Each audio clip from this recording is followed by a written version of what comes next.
आज हम फंजाई के टॉपिक को ही कंटिन्यू करेंगे। कवकों में पोषण किस प्रकार से होता है, मोटे मोटे तौर पर पोषण के बारे में बात करेंगे और फिर अलैंगिक जनन कैसे इनमें जनन कैसे होता है। न्यूट्रिशन के हिसाब से देखें तो हम फंजाई को 3 प्रकार के ऑर्गेनिजम्स में बांट सकते हैं: परजीवी, मृतोपजीवी, सहजीवी। That means parasites, saprophytes and symbionts. Parasites जो होते हैं वो दूसरों से भोजन अपना लेते हैं और लिविंग ऑर्गेनिजम्स होते हैं अधिकांश से। सैप्रोफाइट्स जो होते हैं वो डेड डिकेइंग ऑर्गेनिक मैटर से अपना भोजन लेते हैं। और सिम्बायंट जो है, जिन भी ऑर्गेनिज्म के साथ में वो रहते हैं वहाँ पर म्यूचुअल इंटरेक्शन होता है। कुछ सामान ये इनको देते हैं फंगस, और कुछ फंगस को जो प्लांट है वो शेल्टर देता है, तो ये म्यूचुअल बेनिफिशियल होता है। ठीक है। अब पैरासाइट्स जो होते हैं 2 प्रकार के हो सकते हैं: ऑब्लिगेट पैरासाइट। ऑब्लिगेट पैरासाइट को हम बोलते हैं अविकल्पी परजीवी। ठीक है। अविकल्पी परजीवी में क्या है कि उनको विकल्प नहीं होता। अगर उनका वो लिविंग होस्ट पर रहते हैं पैरासाइट परजीवी, और उनको वो लिविंग होस्ट नहीं मिलता है तो वो सरवाइव नहीं कर सकते। इसका एग्जाम्पल है पक्सिनिया, इसका एग्जाम्पल है अल्ब्यूगो। ठीक है। फिर दूसरे होते हैं इसी के टाइप के जो पैरासाइट्स होते हैं, फैकल्टेटिव पैरासाइट्स। फैकल्टेटिव पैरासाइट वो हैं जो विकल्पी मृतोपजीवी हैं, बाय नेचर ही पैरासाइट हैं। ठीक है। प्रकृति में अगर सामान्य रूप से ये ग्रो करेंगे तो पैरासाइट के परजीवी के रूप में ग्रो करेंगे, लेकिन अगर उनको वो लिविंग प्लांट या उनका परपोषी नहीं मिलता है तो वो फिर सैप्रोफिटिक रूप में भी ग्रो कर सकते हैं। उदाहरण के लिए पिथियम जो कॉलरा और डिजीज़ कॉज करता है प्लांट्स के अंदर, राइजोक्टोनिया, इस तरह के एग्जाम्पल हैं। ठीक है। अभी जो पैरासाइट्स होते हैं ये एक्टोपैरासाइट मैंने बाह्य परजीवी हो सकते हैं, एंडोपैरासाइट अंत परजीवी हो सकते हैं। बाह्यजीवी परजीवी का मतलब है एरिसाइफी एक एग्जाम्पल है इसका। अगर आपने देखा हो, कभी ध्यान दिया हो सड़क पर चलते टाइम भी, तो सितंबर अक्टूबर में आपके बहुत सारे पौधों के ऊपर वाइट पाउडर जैसा दिखता है, जिससे आटा छिड़क दिया हो, वो एरिसाइफी का एग्जाम्पल है। वो पत्ती की सतह पर रहती है। ठीक है।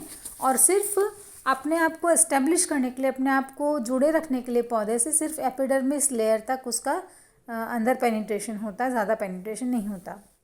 एंडोपैरासाइट के बहुत सारे एग्जाम्पल है, अल्टरनेरिया है, एल्ब्यूगो है। सिर्फ बेसिकली ये है कि ये जो परजीवी होते हैं ये पौधे के अंदर या जीव के अंदर रहते हैं। पौधा तो हम क्योंकि प्लांट्स की बात कर रहे हैं इसलिए, अदरवाइज एनिमल्स में भी होंगे तो उनके अंदर रहते हैं ये। सो वो अंतः परजीवी या एंडोपैरासाइट्स होते हैं। ना सैप्रोफाइट्स मृतोपजीवी, यानी मृतोपजीवी भी फिर से 2 प्रकार के हो सकते हैं: अविकल्पी मृतोपजीवी, मतलब जिनके पास कोई विकल्प नहीं है, सिर्फ विकल्प के सिर्फ ऑर्गेनिक मैटर पर ही रहते हैं, डेड ऑर्गेनिक मैटर पर। For example Agaricus, for example puff balls, mushrooms, ये सब जो हैं वो अविकल्पी परजीवी हैं। म्यूकोराइजोपस भी परजीवी होते हैं। Then facultative parasite. Facultative parasite का मतलब ये है कि बाय नेचर वो सैप्रोफाइट हैं, डेड डिकेइंग ऑर्गेनिक मैटर पर रहते हैं, लेकिन यदि मौका लगे तो उस परिस्थिति में वो परजीवी के रूप में भी काम कर सकते हैं। It is like this, like आपको कोई सब्ज़ी बहुत अच्छे से पसंद है, आप रूटीन में वही खाना पसंद करते हैं, लेकिन कभी ऐसा हो जाए कि आपके वो रूटीन में खाने वाली जो सब्ज़ी है या जो अनाज है वो अगर आपको नहीं मिलता है तो आप किसी दूसरे से भी काम चला सकते हैं। It is like just that only. तो पेनिसिलियम एस्परजिलस जो कई बार आपको ऑरेंजेस, सिट्रस फ्रूट्स के ऊपर कई बार आपको देखने को मिलती है। कभी आंवले पे आपने देखा होगा, अगर आप आंवले को रख देते हैं तो पीली पीली से उसके ऊपर ग्रोथ आ जाती है। तो इस तरह के जो एग्जाम्पल्स हैं, पेनिसिलियम है, एस्परजिलस है, ये अविकल्पी फैकल्टेटिव पैरासाइट के एग्जाम्पल है। ठीक है। This is I think about nutrition of fungi. अब हम आते हैं कि कवकों में जनन कैसे होता है। ठीक है। बेसिकली मोटे मोटे तौर पर देखा जाए तो इनमें जो जनन है, अच्छा रिजर्व फूड की बात एक बार और कर लेते हैं। फंजाई के अंदर रिजर्व फूड मटेरियल, ओहो सिम्बायन की बात तो करेंगे। तीसरा टाइप जो है, अभी हमने बात की सैप्रोफाइट के बारे में, पैरासाइट के बारे में। सिम्बायोन्ट्स क्या होते, दोनों दो जीव होते हैं इसमें इन्वॉल्व, एक नहीं होता, या दोनों में भी पैरासाइट में भी देखिए होस्ट है, परपोषी है, परजीवी है। ठीक है, मृतोपजीवी में डेड डिगिंग ऑर्गेनिक मैटर है, जीव एक ही है। सिम्बायोन्ट्स में फिर से दो जीव होते हैं और दोनों ही एक साथ रहते हैं, दोनों एक दूसरे को मदद करते हैं। यहाँ पर दो एग्जाम्पल हम देखते हैं फंजाई के अंदर। एक एग्जाम्पल है जिसमें कि लाइकन्स या शैवाक आते हैं, और दूसरा एग्जाम्पल है माइकोराइजा का, जिसको हम कवक मूल बोलते हैं। शैवाक के अंदर जिसमें कि एल्गी और फंजाई दोनों रहते हैं, काफ़ी सारे एल्गी हैं, क्लोरोफाइसी के मेंबर्स हैं, और आपका साइनोफाइसी के मेंबर हैं जो कि इसके अंदर पार्टिसिपेट करते हैं। फंजाई में जनरली जो बेसिडियोमाइसिटीज़ होते हैं, कुछ एस्कोमाइसिटीज़ होते हैं, वो इसमें हिस्सा लेते हैं। दोनों मिलकर के एक यूनिट बनाते हैं। तो आपने बहुत सारे पत्थरों पर पतली पतली सी एक परत देखी होगी, जैसे ब्रायोफाइट्स की परत होती है, ऐसी पतली सी बिल्कुल कागज़ जैसी होती है, दैट इज़ अ शैवाक और लाइकन, क्रस्टोस लाइकन। इसी तरह से पेड़ों की छालों पर, अगर आप कभी बॉम्बे पुणे के आसपास में जंगलों में गए हों और आपने थोड़ा सूखे में देखा हो इन पौधों को, तो उनके ऊपर भी इस तरह के लाइकन्स की ग्रोथ बहुत ज़्यादा होती है। ठीक है, तो इसमें एल्गी और फंजाई दोनों एक दूसरे के साथ में रहते हैं। शैवाल अंदर की तरफ होता है, कवक बाहर की तरफ होता है, उनको प्रोटेक्शन प्रोवाइड करता है, और बदले में जो शैवाल है वो लाइट लेकर के भोजन बना करके फंगल कंपोनेंट को देता है। माइकोराइजा में सामान्यतः जो कवक होते हैं वो पौधों की जड़ों पर रहते हैं। ठीक है, और आमतौर पर जहाँ पर कि मिट्टी में कमी होती है पोषण की, उन जगहों पर ये बहुत ज़्यादा मिलते हैं, और उसमें जो कवक होती है वो प्लांट रूट के कंपैरिजन में जो एब्जॉर्ब करने की कैपेसिटी होती है मिनरल्स को, उसकी ज़्यादा होती है। तो क्या होता है, ये जो कवक होता है वो बड़े एफिशिएंटली उसका फंगस को एब्जॉर्ब कर लेते हैं, उसको न्यूट्रिशन को एब्जॉर्ब कर लेते हैं, स्पेशली कुछ मिनरल्स को, स्पेसिफिक मिनरल्स को, जैसे फॉस्फोरस को। ठीक है, और फिर उस फॉस्फेट को प्लांट को प्रोवाइड कर देते हैं। सो कम मिनरल कंसंट्रेशन की मिट्टी में भी वो प्लांट ग्रो कर सकता है।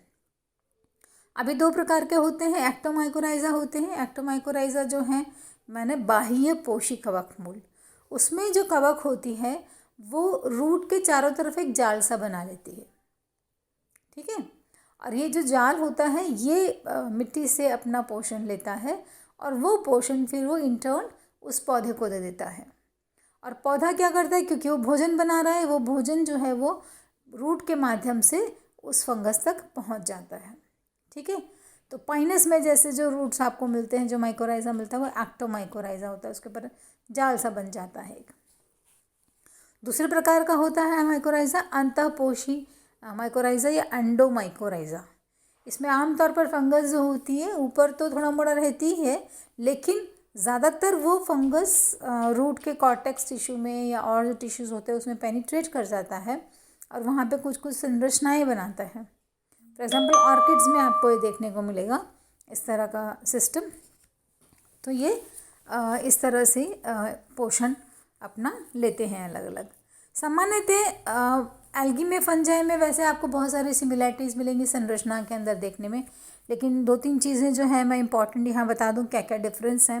पहला चीज़, जो स्टोर्ड फूड मटेरियल है कवकों के अंदर फंजाई में, वो ग्लाइकोजन होता है, and this glycogen is very much similar to the animal food, I mean animal starch. ठीक है, एनिमल्स में भी ग्लाइकोजन होता है।